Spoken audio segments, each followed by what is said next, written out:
Hi, this is Kenny Daigle with KD Cuts, and I'm really excited today to show you this tote that I just finished up from a kit that Tandy calls the Charlotte.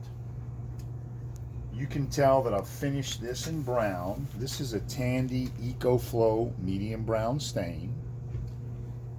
I've put a pattern on the top edge that I used the craft tool D447S. And of course I put my maker's mark on it as well. Now the kit comes with a detachable clutch, and you can see that I've stained it in the same color. My maker's mark is there, and I've put the same pattern on the border.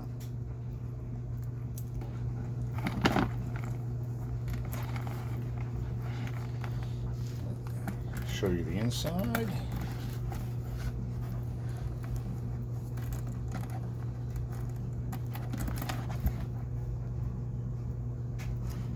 So again, that's the Charlotte Tote from Tandy. It's about 15 inches wide and about 12 inches high. I think it's a really well put together kit. Make a great gift for the right person. And if you found this interesting, please click the like button below and subscribe to my YouTube channel. Thanks. See you soon.